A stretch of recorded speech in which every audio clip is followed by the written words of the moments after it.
Xin chào các anh em, tôi đã quay lại rồi nè. Chào mừng trở lại series Tại sao tụi bất tài lại lên làm sếp, nơi bóc trần bí ẩn người không biết gì nhưng lại ngồi ghế cao nhất. Mấy phần trước, tôi đã khui đủ thứ từ hiệu ứng đăng ninh cruiser làm tụi dốt tưởng mình là thiên tài, cho tới mánh storytelling biến một tay mù mờ thành lãnh tụ truyền cảm hứng.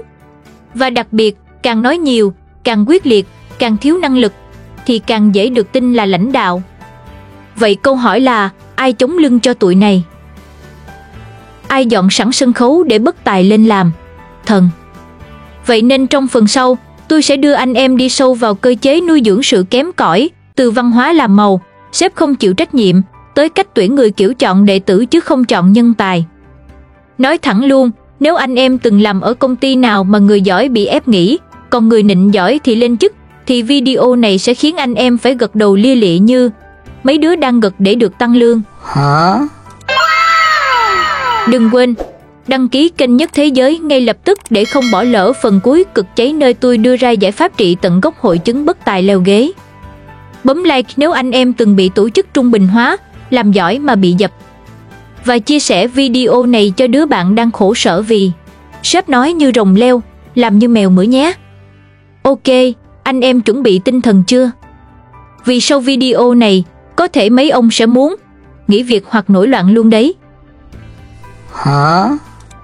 Tổ chức nuôi dưỡng sự kém cỏi như thế nào? Cứ tưởng tượng kẻ bất tài là cái cây, thì tổ chức chính là phân bón xịn, đất tơi xốp, tưới nước đều đặn để cây ngu mọc xanh ra quả đắng. Câu hỏi là, làm thế quái nào mà một thằng ngơ ngác, năng lực bằng không, lại có thể chễm chệ ngồi ghế sếp, phát biểu như chuyên gia? Đáp án nằm ở cấu trúc, văn hóa và luật chơi bẩn của tổ chức, nơi mà năng lực không phải yếu tố chính, mà là độ biết điều. Sẵn sàng chưa? Tôi bóc từng lớp đây. 1. Văn hóa làm cho có miễn báo cáo đẹp là được. Đầu tiên, tổ chức độc hại nuôi bất tài bằng văn hóa làm cho có. Tổ chức nào mà sáng họp, chiều gửi báo cáo, tối nhậu tổng kết, nhưng kết quả thì như chưa từng làm gì thì xin chúc mừng, bạn đang ở nơi chỉ cần báo cáo đẹp, slide PowerPoint lung linh hợp hành đúng giờ, còn kết quả thực tế, kệ mẹ nó, miễn sếp gật đầu là được. Các công ty hay chính phủ thế này biến mấy tay chém gió thành vua. Nhớ vụ Tân Hoàng Minh không? Doanh nghiệp bất động sản khoe dự án siêu sang, quảng cáo rầm trời, hứa lợi nhuận khủng như kiểu mua đất hôm nay, mai làm tỷ phú.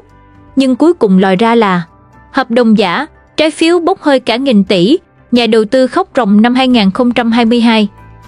Văn hóa làm cho có biến mấy ông sếp bất tài thành siêu sao, tha hồ diễn sâu mà không ai dám ho he.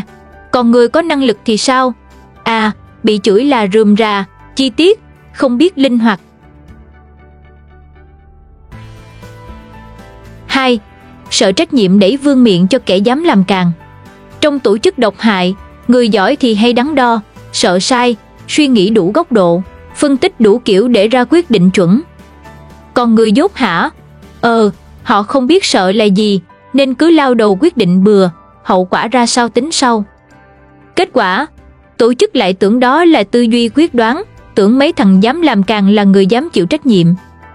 Thế là sao? Quyết định ngu ngốc được tung hô là mạnh mẽ, dám nghĩ, dám làm. Còn người cẩn trọng, có tư duy hệ thống thì bị dán mác là thiếu linh hoạt tiêu cực, không chịu hành động. Hậu quả, người dốt được thưởng, người khôn bị xem là cản đường.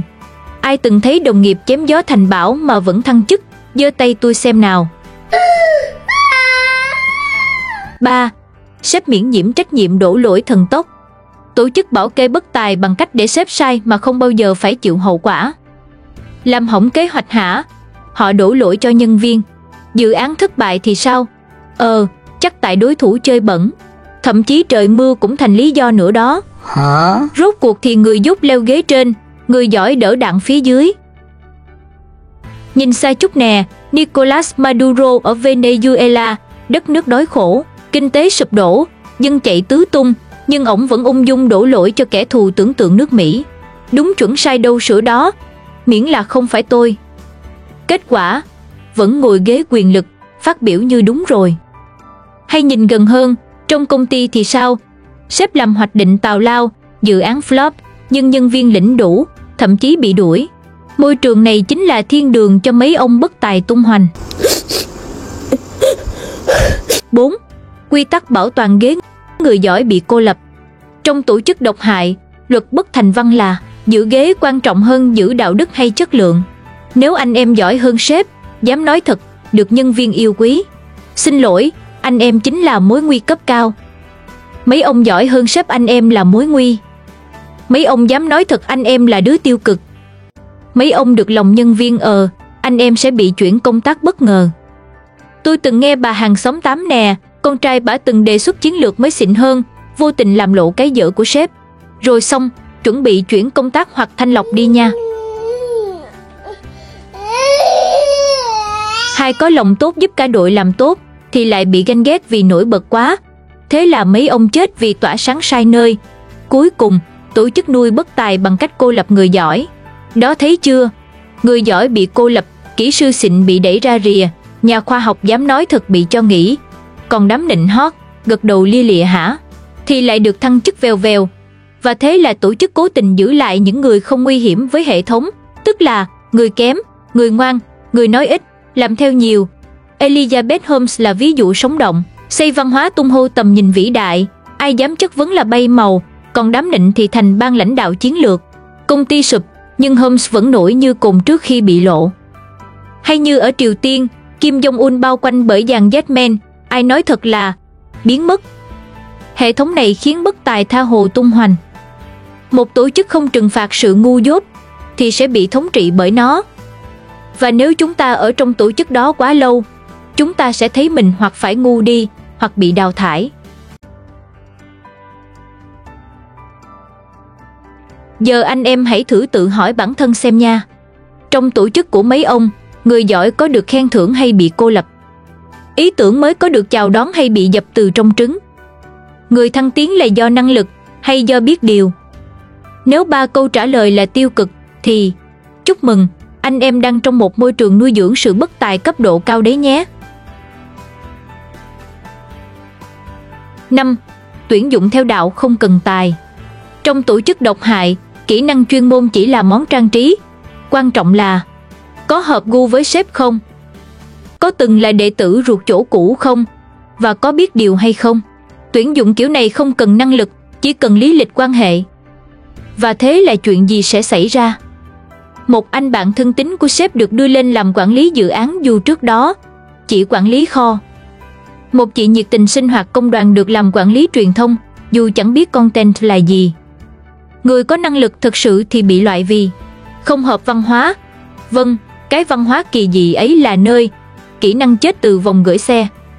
Tổ chức mà có càng nhiều người không biết gì ngồi ở vị trí quyết định thì tổ chức càng dễ kiểm soát, không ai dám phản đối. 6. Thăng tiến kiểu chờ đến lượt giỏi hay dở không quan trọng. Nhiều tổ chức thăng chức dựa trên thâm niên, chứ không phải kết quả. Cứ ở lâu, không gây chuyện, không phản biện là lên chức. Giống như xếp hàng ăn cổ, ai đến trước, ngồi mâm trên, ai giỏi hơn, thì mặc kệ.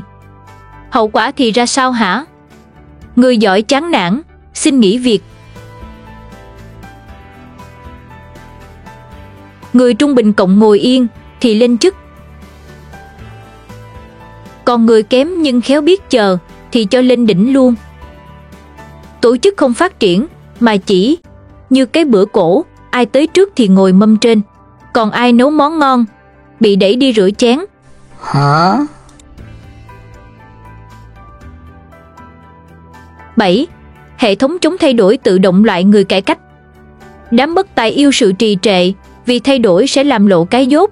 Do đó, tổ chức độc hại sẽ dập tắt mọi đề xuất cải tiến, trì hoãn kế hoạch đổi mới, đưa ra cả ngàn lý do để duy trì ổn định. Đây là cách tổ chức giết chết mọi cải tiến để bảo vệ cái sai không bị phơi bày. Cải cách chưa kịp nảy mầm thì đã bị nhổ tận gốc rồi. Ai dám đề xuất thay đổi thì bị gắn mác gây rối, khó hợp tác. Sếp sẽ bảo, trước giờ vẫn làm thế, mình không nên phá vỡ ổn định. Cái này chưa được duyệt từ cấp trên. Kết quả, đổi mới chết yểu, Bất Tài ung dung giữ ghế vì an toàn và không có ai dám làm loạn. 8. Sự trung bình hóa, cắt ngọn người giỏi, kéo lên kẻ dốt. Tổ chức trung bình hóa con người bằng cách không cho người giỏi phát triển vượt bậc vì sợ gây mất đoàn kết. Khen ngợi người làm ít để giữ họ vui. Chê nhẹ người làm giỏi để họ biết điều. Cuối cùng, tạo ra một đội quân toàn zombie công sở, môi trường nơi làm nhiều hay làm ít cũng như nhau. Người giỏi bị mài mòn ý chí, người dốt thì sống khỏe re. Tới đây, chắc mấy ông bà đã hình dung ra tổ chức bất tài không phải ngẫu nhiên sinh ra lãnh đạo bất tài, mà nó được nuôi, được giữ, được lập trình bằng cấu trúc vận hành vô cùng hoàn hảo. Tổ chức biến thành bầy zombie, làm cho có, sống cho qua, năng suất thấp, trung thành cao, tuyệt đối không bao giờ đặt câu hỏi tại sao và không dám thay đổi. Anh em từng thấy công ty nào kiểu vậy chưa? Có sếp nào chỉ biết đổ lỗi thần tốc không? Có đồng nghiệp giỏi nào bị cô lập vì dám nổi bật không? Hay có lúc nào muốn thay đổi nhưng bị dội gáo nước lạnh với câu ở đây không làm thế đâu? Comment ngay phía dưới kể drama công sở của mấy ông bà đi tôi sẽ pin comment cay nhất Vịnh Bắc Bộ. Hậu quả kinh hoàng khi lũ bất tài cầm trịch. Nào anh em, sau khi đã vạch trần từ A tới Z cái cách tổ chức nuôi dưỡng kẻ bất tài, thì câu hỏi giờ là, rồi sao? Họ bất tài thì kệ họ chứ, mình lo việc mình thôi. Nghe thì cũng hay đó, cho tới khi cái thằng bất tài đó làm sếp của mình. Hoặc tệ hơn, nó cầm cả cái tổ chức, cả quốc gia và cả tương lai xã hội mà mình sống. 1. Tổ chức biến thành cái chuồng lười chính hiệu. Khi bất tài lên làm lãnh đạo mà còn biết kéo theo đồng bọn y chang mình xin chúc mừng, anh em vừa được thăng hạng. Trong một cái chuồng, tổ chức đó không chỉ trì trệ mà còn hành chính hóa, bảo thủ hóa và đần độn hóa luôn. Hả? Ý tưởng mới, dập ngay từ vòng gửi xe, kiểu đừng có mơ, ở đây không làm thế. Người giỏi hả? Bỏ việc hàng loạt vì chán ngán nhìn sếp ngu mà vẫn tự tin. Quy trình thì sao? Phức tạp tới mức muốn đi vệ sinh cũng phải xin chữ ký 3 phòng ban. Hả? Cảnh tượng thường thấy là công ty thì sáng tạo bằng không, chỉ lo chạy KPI để sếp cười tươi. Báo cáo đẹp, số liệu xạo, nhưng slide PowerPoint thì lung linh hơn cả MV Sơn Tùng. Wow. Nhà nước thì nói một đằng, làm một nẻo, dân nghe xong chỉ biết thở dài, quen rồi. Startup thì đốt tiền tỷ đóng web, khóa fanpage, rồi ông chủ xách vali đi du lịch Mỹ cho lành. Đó, anh em nghe thấy có mùi gì quen quen không? Cô Tê để đời cho mấy ông bà nè, khi tổ chức chỉ còn tiếng vỗ tay giả tạo thì đừng mong có cái gì thật. Nói thẳng ra là khi người ta sợ nói thật thì tổ chức chỉ còn những tiếng vỗ tay giả tạo. Nghe riết muốn ói. Hệ quả, một cái chuồng đầy lừa mà con nào cũng nghĩ mình là ngựa đua. Wow. 2. Ra quyết định ngu nhưng tự tin, tâm lý Titanic. Lãnh đạo bất tài giống như thuyền trưởng Titanic, thấy tảng băng mà vẫn hét lên, yên tâm, tôi có kinh nghiệm và tầm nhìn tốt lắm vì từng chèo thuyền giấy hồi lúc nhỏ. Hả? Phải rồi, tầm nhìn đâm thẳng vào tảng băng mới ác chứ. Mấy ổng ra quyết định kiểu gì hả? Chắc mọi quyết định đều dựa vào cái tôi to như cái đình, cảm xúc bốc đồng, hoặc ý tưởng nảy ra lúc tắm sáng nay. Lắng nghe ý kiến không? Xin lỗi, từ điển sếp không có từ đó. Sai thì không sửa, chết thì cũng không xin lỗi. Ví dụ thực tế nè, tại Venezuela, từ nước giàu top 5 Mỹ, giờ dân đói meo, lạm phát cả 1000% vì lãnh đạo bất tài cứ đổ lỗi cho Mỹ thay vì sửa sai. Tại tập đoàn WeWork, CEO Adam Neumann đốt hàng tỷ USD cho giấc mơ startup thần thánh. Kết quả ra sao? eBay flop, công ty sụp, giờ ổng ngồi viết sách kể lại cú ngã sấp mặt để bán bản quyền cho Netflix. 3. Xã hội bị đầu độc bởi tự tin rỗng. Khi bất tài làm sếp, cả xã hội bị nhiễm cái bệnh tự tin trống rỗng. Người trẻ nhìn vào nghĩ, muốn lên chức chỉ cần nói hay, diễn show, không cần học hành, chỉ cần học. Chém gió, văn hóa diễn giả truyền cảm hứng mọc như nấm sau mưa. Nội dung rỗng, lời hay, nhưng toàn là nước lã pha đường phèn mà dân vẫn vỗ tay rần rần, và rồi mạng xã hội hỗ trợ hết mình. Một ông vừa phá sản tuần trước, tuần sau livestream dạy chiến lược kinh doanh toàn cầu 4.0. Hả? Một cô chưa ra khỏi tỉnh lẻ, nhưng đã mở khóa học du học Mindset 6.0 giá 20 triệu một khóa. Wow. Câu cô tê viral hơn cả thành tựu, tự tin là bạn đã thành công 90%. Còn 10% là gì? Là não, mà không ai nhắc tới. Cái xã hội này bắt đầu ảo tưởng sức mạnh của diễn xuất. Chúng ta sống trong thời đại nơi một câu nói tự tin còn viral hơn cả một kết quả thật. Hệ quả, xã hội lẫn lộn giữa người có thực lực và kẻ chỉ biết diễn. Ai nói hay, kẻ đó thắng, bất kể đúng sai. 4. Người tài rút lui xã hội tụt lùi hệ thống thoái hóa. Người giỏi trong tổ chức độc hại sẽ ra sao? Họ sẽ không được ai lắng nghe, bị vùi dập, bị gắn mác khó hợp tác. Kết quả, họ bỏ việc, ra nước ngoài, kiếm nơi định cư, làm freelance hoặc mở start-up riêng, thậm chí về quê trồng rau nuôi cá luôn. Nói chung là bằng mọi cách biến khỏi cái hệ thống lầy lội đó. Còn lại là gì? Một đám zombie giống nhau, vâng dạ, gật gù, né trách nhiệm, dị ứng với người giỏi, sống dai và không biết nhục. Nói tới đây, cái tôi tự nhiên thấy nhói nhói trong tim đen á, đau lòng ngang luôn á. Đây là cái vòng lặp tai hại. Bất tài lên làm sếp, tuyển thêm đồng bọn giống mình, loại người giỏi ra khỏi cuộc chơi, làm sai, đổ lỗi và lặp lại từ đầu. Cái vòng luẩn quẩn, một hệ sinh thái toàn lãnh đạo bất tài, trung thành với nhau, cùng nhau kéo cả tổ chức xuống hố. 5. Mất niềm tin, đòn chí mạng cho cả xã hội. Người dân không sợ khó, không sợ khổ, nhưng họ sợ nhất là lãnh đạo ngu mà cứ tưởng mình giỏi.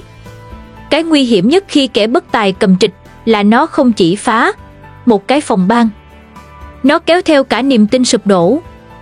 Khi bất tài cầm trịch, niềm tin vào công lý tăng tành như bong bóng xà phòng. Niềm tin vào học hành bốc hơi, vì học làm gì khi nịnh sếp hơn là giỏi. Niềm tin vào đổi mới bị bóp chết từ trong trứng. Và rồi xã hội trượt dài về thời kỳ mà ai sống dai thì thắng, ai giỏi thì im mồm. Hệ quả, người tốt mất động lực, người xấu lên ngôi. Xã hội quay về thời sống dai là thắng, chứ không phải giỏi thì dẫn đầu. Một thế hệ bị dắt sai đường, tương lai thì tối om như mất điện toàn quốc gia. Tổng kết lại cho gọn nè anh em, một kẻ bất tài mà nắm quyền là họa.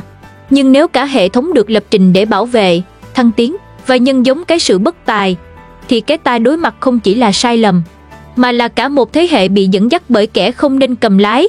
Anh em thấy chưa, khi kẻ bất tài làm chủ, không chỉ tổ chức sụp mà cả niềm tin, động lực và tương lai của xã hội cũng đi tong.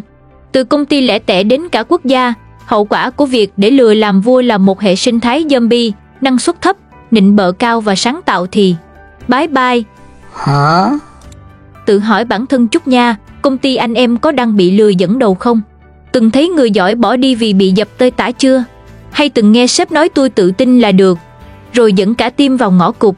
Drama công sở của mấy ông bà, anh, chị, em đâu? Kể tôi nghe chuyện sếp ngu mà tự tin, hay vụ người tài bị dập tắt sáng tạo đi. Comment cây nhất tôi pin liền, còn phần sau tôi sẽ đưa giải pháp để đập tan đại dịch bất tài này. Chờ tôi bóc phốt tiếp nha, đừng bỏ lỡ, nóng lắm.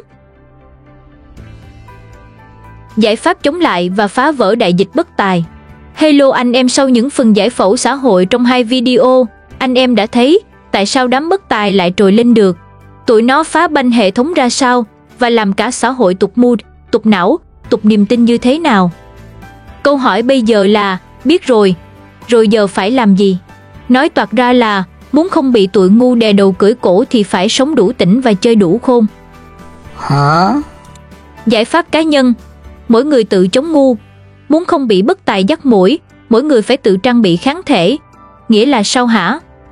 Đầu tiên là soi gương mỗi ngày, tự hỏi câu giản đơn như tao tự tin vậy có phải vì ngu mà không biết không? Hiểu rõ hiệu ứng Dunning-Kruger, người dốt hay ảo tưởng mình giỏi để né cảnh chưa biết gì mà tưởng mình biết tuốt ấy.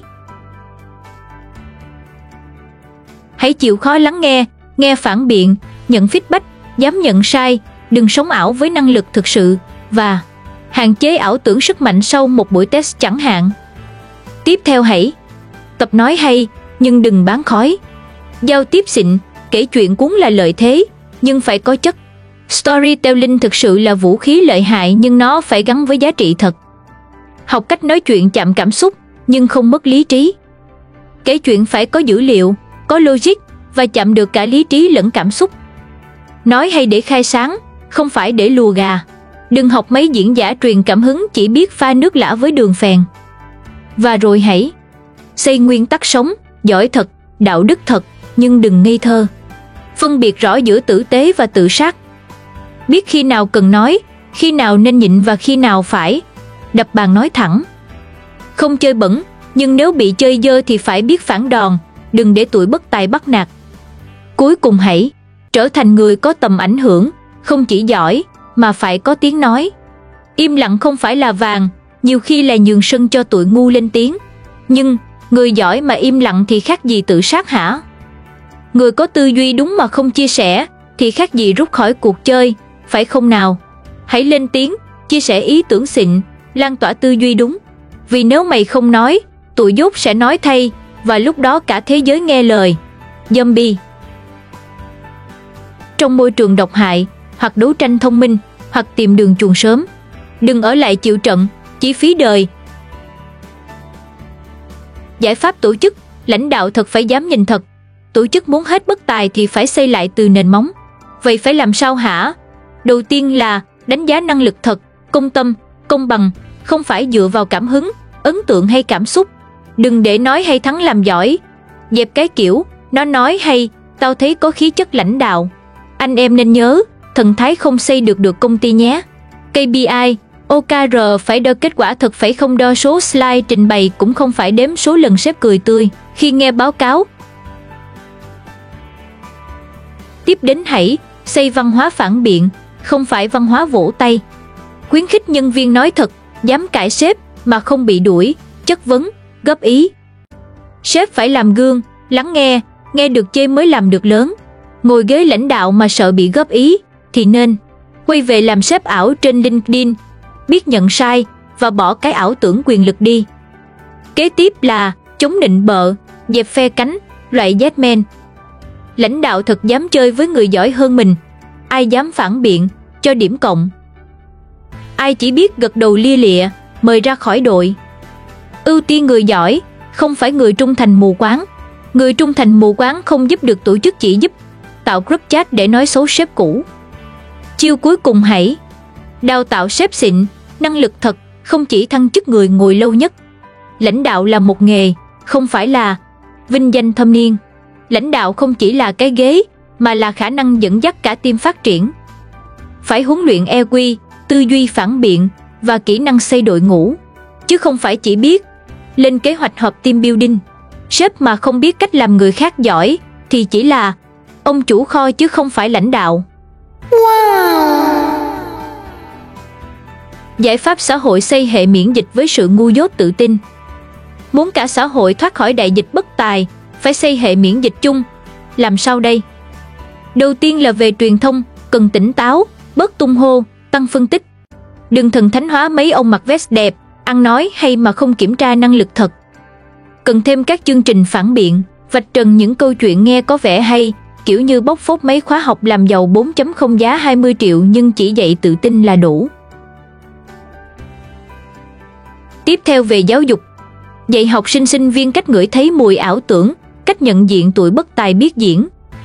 Học cách đặt câu hỏi ngược, phân tích logic, nghi ngờ và check nguồn trước khi tin một diễn giả truyền cảm hứng nào đó trên TikTok. Đừng để bị thao túng cảm xúc bởi mấy diễn giả đó.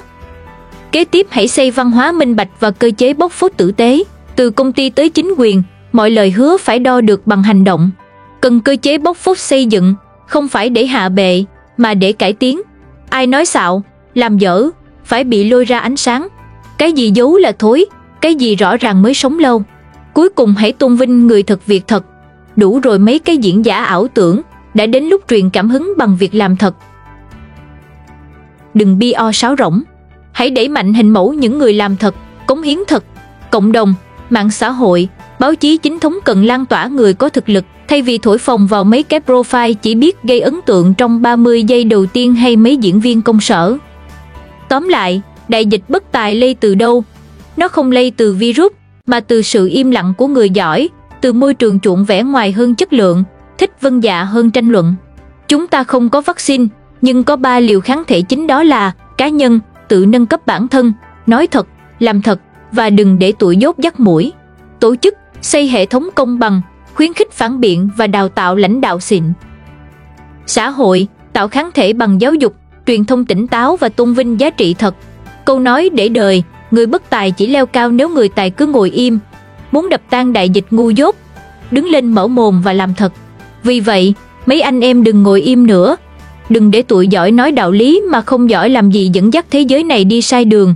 Anh em từng làm gì để chống mưu trong công ty hay ngoài đời chưa? Từng gặp sếp nào nghe phản biện mà không nổi điên không? Hay chỉ toàn thấy giác sơ? Môi trường của anh em có đang nuôi bất tài hay ươm tài năng? Anh em thấy đoạn nào đụng chạm thì cứ câm mần kể drama, góp lửa vô nồi sấp sự thật. Kể drama công sở đi, tôi đọc hết, bin comment cay nhất. Nếu thấy nội dung này chạm đúng nỗi đau, hãy chia sẻ để bạn bè, đồng nghiệp và cả sếp bạn cũng xem.